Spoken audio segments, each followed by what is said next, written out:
and peace, you guys. April Chapman here with the Standard of Truth podcast. And today, I promise, I'm actually going to work very hard to be tame. The nature of this video is a follow-up to the previous video that I put out discussing the NAACP's travel advisory. The state of Florida is just not safe for us to go. And so therefore, you should be warned if you're gonna go. We already know that the NAACP has Marxist and communist origins. We know that they already have heavy ties to the modern day eugenics movement known as Planned Parenthood. And we also know that they do nothing in terms of having a large voice platform or outcry as it relates to fatherlessness in our community, our high abortion rates in our community, our low performing educational standards in our community, the creation of jobs, generational wealth, all the things and the main talking points that you would think an organization that's concerned with the advancement of colored people, you would think they'd be concerned about that. But no, they do seem to be very, very much concerned about the proliferation of sexual immorality and perversion in our community. But any sort of issue that actually has the ability to uplift Black people and advance them to where they can be fully functional members of society, they never seem to champion those initiatives. So here is my political theory. There are two main reasons why I believe the NAACP is targeting the state of Florida and trying their hardest to muddy the waters, to deceive Black people, and to confuse them into thinking that the state of Florida is overwhelmingly the boogeyman in the dark that they absolutely need to avoid. However, I am going to argue that the reason why they are doing this for two main reasons. One, Florida's position on school choice and Governor Ron DeSantis' legislation that supports fatherhood and his Fatherhood Initiative. So let me tell you a little bit about these two issues because it's very, very important. And as much as I like being snarky, I want to handle this topic in a very serious manner, and I want you to share it. I want you to share this video with your friends, your auntie and them, your grandmama and them, anybody that you know that would be concerned and care about this topic. I want you to share this video with them because Governor Ron DeSantis last year signed into law Florida's school choice initiative. Not only did he sign it into law, but he expanded it. Now, Florida's school choice bill allows families earning 375% of the federal poverty level to be eligible for private school vouchers. Now, we know one of the biggest hurdles within our community is the lack of access to a quality education. I'm not talking about your little neighborhood school that, yes, you have to go there because you don't have a choice, but we already know that the outcomes in these schools are less than favorable. But we have the statistics to prove that when you take a kid from the hood and you put them in the right educational environment, the doors and the windows of opportunity open up for that child and they experience higher and more favorable outcomes than the children that went to a poor performing school. So I'd like to share a little story with you because I am very much heavily involved in the school choice movement, despite the fact that my children are home educated. I've always home educated my children. I have never desired to have them in a public funded government educational system. However, last year, I met and I had dinner with a gentleman by the name of Michael Benjamin. Let me tell you why this is important and who Michael Benjamin is. So when I met with Michael Benjamin, he is the Florida State Advisor with the American Federation of Children, right? So let me read a little bit about him and why this meeting was so important.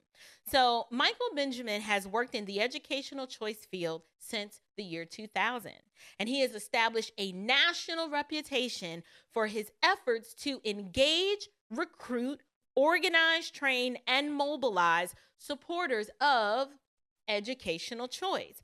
In 2001, he co-founded Step Up for Students, which oversees the Florida Tax Credit Scholarship for low-income students with John Kirtley, and he helped convince the legislature to create a program. The program now serves approximately 107,000 low-income students in over 1,800 schools throughout Florida. That's who Michael Benjamin is. I sat and I had dinner with Michael Benjamin and I asked him, I said, how did you do it? How were you so successful in implementing and getting the state of Florida to get on board with school choice? And you know what he told me? He said, when I talked to parents of color, most of them, their main concern was, I need to get my kid out of this poor performing school. And when he sat and talked to them about the importance of school choice and how giving their children just the opportunity to obtain a better education, they jumped on that opportunity, hands down, 100%. I'm talking about from your bonquishas to your single working mama who's got 2 degrees, to the 2-parent households. They all want the same thing. And so he advocated for this, and he helped the Black people in Florida to see that, listen, as much as the Democrats claim that they care about you, none of them are supportive of this school choice initiative. So if you want this, you're going to have to vote this way. Well, they voted this way because Governor Ron DeSantis promised them school choice. And what did he deliver? School choice. Let me read something to you. Okay, so this article is actually dated on my birthday, right? So this was in March of 2023, right?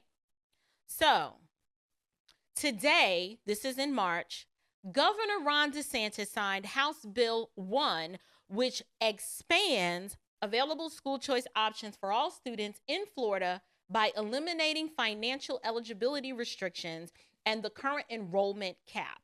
Florida already has 1.3 million students who learn full-time in a school of their family's children. So they already had school choice, and now he expanded it even further, right? Mind you, the amount of children in the state of Florida who already experience school choice is larger than the entire K through 12 student enrollment in 35 other states. So now that it's signed into law, HB 1 will further cement Florida's position as the nation's leader in school choice. Florida is number one, quote, when it comes to educational freedom and education choice, and today's bill signing represents the largest expansion of education choice in the history of the United States. When you combine private scholarships, charter schools, district choice programs, Florida already has 1.3 million students attending a school of their choosing, said Governor Ron DeSantis. These programs have been instrumental in, wait for it, elevating student achievement over the past 20 years. I am grateful to the Florida legislature, Speaker Renner, and President Passidomo for prioritizing this legislation and presenting it to me at the beginning of this year's legislative session. This is a monumental day in Florida history, said Commissioner of Education Manny Diaz Jr. Thanks to Governor DeSantis and the legislature, we continue to be the undisputed leader in school choice. Florida has always made good on our promise to ensure every single child has access to a world-class education. Listen to this. Florida puts parents and students first by giving them the freedom to customize their education to fit every child's unique needs, said House Speaker Paul Renner. Thanks to the steadfast support of Governor DeSantis and President Passidomo, the relentless work by Representative Tuck and Senator Simon, and the passionate commitment to educational excellence by countless school choice advocates, Florida has delivered the greatest expansion of educational freedom in the nation and will unleash a wave of opportunity for millions of families. So, let me bridge the connection for you in case you're not seeing it yet. Why the NAACP looks at Florida as a threat and why I believe they are using this Florida travel advisory as a smokescreen to take your attention off of all the great and wonderful things that Florida is accomplishing and trying to stoke flames of division and faux outrage and racism to keep you looking, to keep you distracted and to keep you to look the other way. The NAACP is in bed with the teachers union. They get a lot of support and money by speaking on code and speaking the same language with the teachers union because the teachers union and the Democratic Party are bedfellows. So why would the NAACP all of a sudden target the state of Florida if they really cared about Black people? Having Black children have access to school choice is good for the Black community. Well, the NAACP can't have that.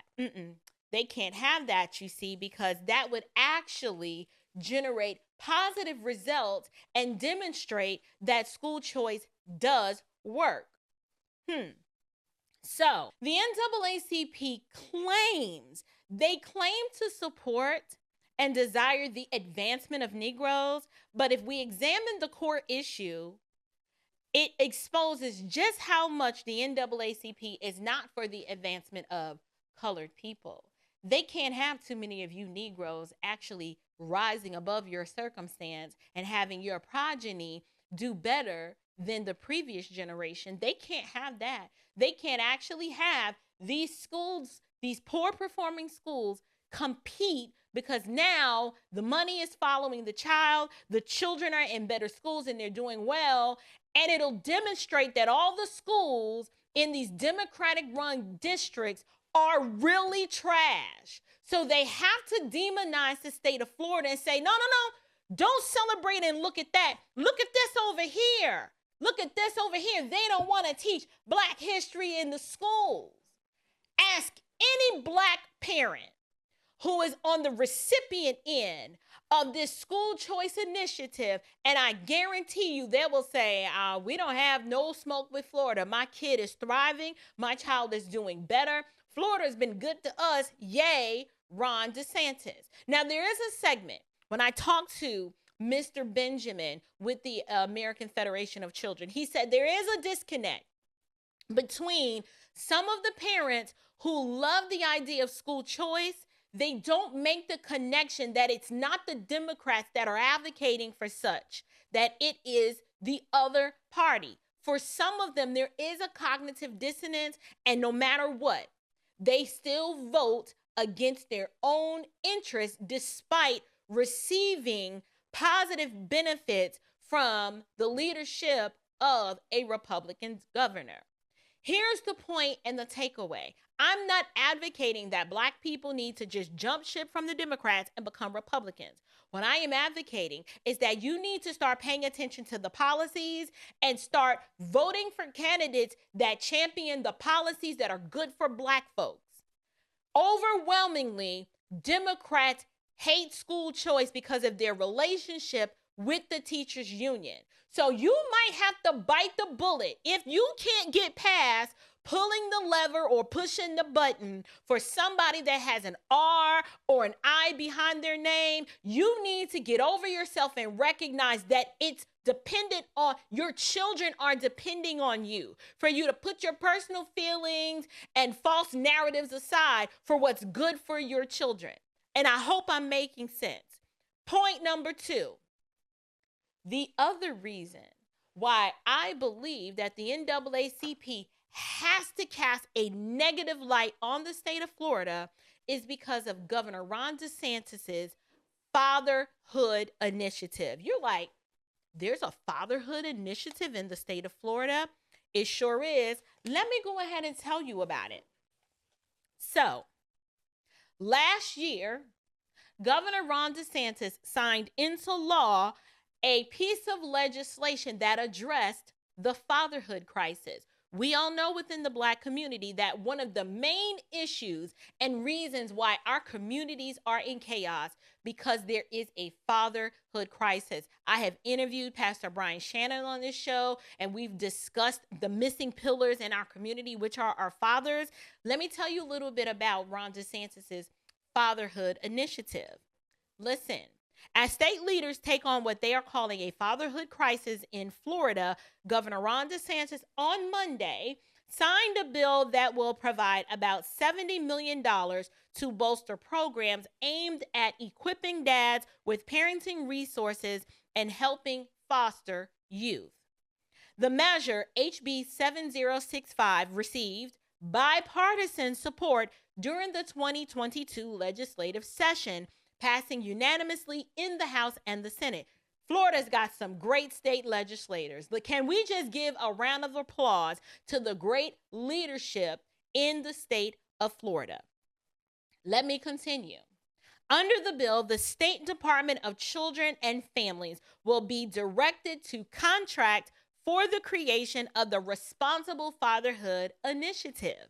The initiative will be geared toward providing information on effective parenting and will include a media campaign that may include appearances by and involvement from public figures and influencers. A significant portion of the money earmarked for the program, about $32.6 million to be exact, will go toward funding grants aimed at assisting fathers. The grants, listen to this, the grants will be targeted at issues such as helping fathers find employment, manage child support obligations, and transition from a period of incarceration. The measure also accompanies funding in the state budget for grants that provide evidence-based parenting education specifically for fathers. You already know in our community, thanks to the 94 crime bill, that there are a lot of Black fathers that were removed from the home because they did some stupid things and unfortunately had to suffer the consequences of the stupid prizes. But many of those Black men, their sentencing was excessively harsh for the crime that they committed. Well, when those men actually decide to come out and re-enter into society and be fathers, one of the main challenges are, how do they deal and manage their child support obligation? How do they become gainfully employed? And how do they transition from a period of incarceration? Now, I'm not saying that the 94 crime bill, right, that you actually have people who are coming out of prison because of this 94 crime bill and that their children are still children. That was a very, very long time ago. However, you still have overwhelmingly a lot of Black fathers are in jail because of child support from hyena baby mamas. Like, that's a separate show. We're not going to go there. We're not going to go there. But we know that those are three top issues that fathers in general, particularly Black fathers, have to deal with and overcome. This piece of legislation provides a solution, not a cure-all, but at least it addresses some of the problems that contribute to the fatherhood crisis. Listen to this. The law also increases a stipend from $1,256 to $720 for young adults who previously were in the foster care system and are attending post-secondary schools. DeSantis said the measure will have huge ramifications for helping young Floridians reach their potential. If you look over the last many decades, one of the worst social trends has been the decline of fatherhood. Say it again, Governor DeSantis. What? The decline of fatherhood. And we do have, in many instances, a fatherhood crisis in this country. The fact of the matter is, when you take kids who do not have a father present during their upbringing, the chance of them dropping out of school, getting involved in trouble with the law, having other difficulties increases dramatically. If you don't like the fact that the white man said it, we can see President Obama said the exact same thing. Fatherhood, lack of fathers in the home, contributes to poor outcomes in our community. Now, in all communities, but particularly in our community. DeSantis, the father of 3 young children, said during a press conference in Tampa on Monday, this is what he said: do we have any other governors championing such initiatives and programs at the state level to actually do something, put some legs to some policy that can help fix the issues in the Black community? Now, I'm a Christian. I do not believe that the vast majority of our problems can be solved by a piece of government legislation or intervention. However, you'd be hard pressed to argue that this is not a great start. We can do this and deal with the moral issue in our community. If you just want to argue for the sake of argument that, you know what, I don't see the NAACP putting forth any sort of programs like this and then supporting at the state level such an initiative. But no, they want to put a stupid little travel advisory in place and put just enough lies into the propaganda machine of the mainstream media to get Black folks who are not thinking through this afraid and say, well, you know what? Yeah, we're going to forego our plans and we're not going to travel to Florida because, they racist down there. I don't know what they doing, but, they said they don't know who they are, but they said that we shouldn't go. So we're just going to stay here and we're not going to go to Florida. There are some people that might actually do that. This is why I want you to share this video with people, because people need to know the stupid games and silly shenanigans that the NAACP is up to, because they don't really care about the advancement of the colored people. They don't. Because why didn't they think of this? Why don't they support school choice? Where is their initiative to answer the fatherhood crisis? There is none. They need to keep Black babies aborted. They need to keep fatherless homes. They need to promote alternate nuclear families and same-sex relationships and transgender foolishness and queer theory. They need to promote this garbage and this trash so that it advances the division that Marxism seeks to implant in this country. The NAACP is a Marxist communist organization, and they use Black people, naive as we might be, to do their bidding. Why aren't they? This is one of the reasons why they have to paint Florida in a negative light, and they have to come after Ron DeSantis, because as a white man, how dare you actually come up with policies that are good for Black people, and you happen to have an R behind your name. Listen to this. The measure also aims to boost collaboration between the State Department of Children and Families and the Department of Juvenile Justice to better serve children who are duly involved in both systems, meaning they receive services from both agencies. So if you have a child in the foster care system, right, and in the juvenile system, this legislation they'll get a double dose of assistance to at least help ameliorate or course correct the trajectory that these young people are on. Don't tell me the NAACP does not know about this. And don't tell me that their initiative to put a travel advisory in place is not remotely connected to painting Florida in a disparaging light. I could be wrong. I don't know. This is just a political theory. You could call me the character in Julia Roberts in The Pelican Brief. I'm just some naive little Black girl who don't know nothing. But I do believe that I might be onto something. I dare you to prove me wrong. I dare you to go interview parents in Florida that are the recipients of such a robust school choice program, and you try to convince them that their children are not faring better because they yanked them out of these horrible schools. Are we going to have a conversation about it?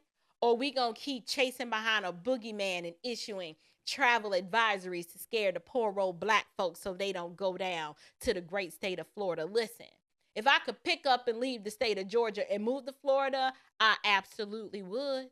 I absolutely would. But here is my message to the NAACP. No one takes you serious.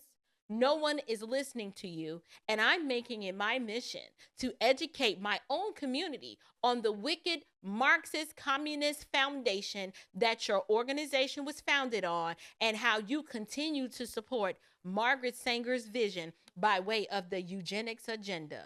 Oh, absolutely. Y'all are promoting a modern day Holocaust. But on my watch, I will die and go to my grave fighting against the wickedness and the debauchery that you want to push in the name of progress. So you guys, let me know what you think. Do you think that I am way off base and you like, April, that's a political theory that's just woo, it's just way out there? Or if you like, you know what, she might have a point. She might actually have a point. Let me look into this. I'm going to link the articles in the description. But here's what I want you to do.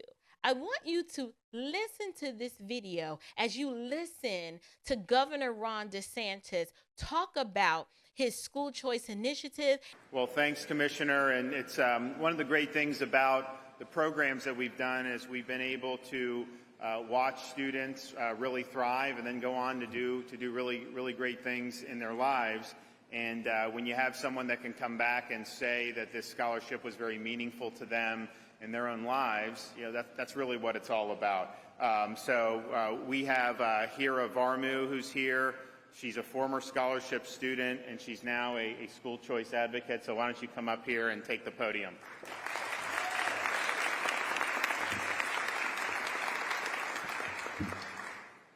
Good morning. I'm Hira Varma, and I'm a graduate of Tampa Catholic High School and Florida A&M University. I'm honored to be here with Governor DeSantis today and legislative leadership to celebrate this bill becoming a law that will give families more options in their children's education. As one of 12 children in my family, I know that students learn in different ways. That's why 9 of us benefited from the tax credit scholarship, including myself. My parents immigrated from Jamaica and Liberia, and growing up, we were very poor. My parents would stop at nothing to give us the best education possible. They also believed that schools' values should align with their children's and with theirs. The tax credit scholarship allowed them to send us to schools that gave us the best opportunity to learn and grow and succeed. So far, we have 4 college graduates, including one with a chemical engineer.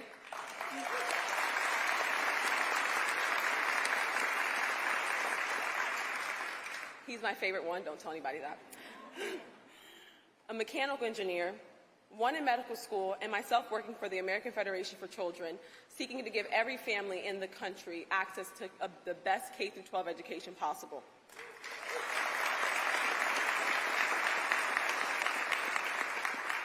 But we don't stop there. We also have 4 in university currently. We have 3 in high school and 1 in middle school, so an army following. When people say school choice doesn't work, I simply show them my family. This is the power of giving a child an education that fits their needs. That's why this new law, expanding the tax credit scholarship and the family empowerment scholarship programs, is so important to Florida families. Turning them into education savings accounts gives parents more flexibility in spending their funds, which provides them more options to customize their child's education to meet their individual needs. I want to say thank you again to everyone that was a part of this monumental bill, because scholarships like these change the entire trajectory of my life and of so many families. This is the power of school choice, and I'm so happy to be a part of this monumental bill and be a part of one of the Florida stories. So thank you so much. If you've liked this content, please be sure to like, share, comment, and subscribe. Be sure to click the notification bell, because YouTube, the algorithm is cray-cray sometimes, and they want to actively suppress content like this because they don't want you to hear it. Help me fight the algorithm and join me in my mission to disseminate truth amongst a field of lies. Grace and peace. Thank you.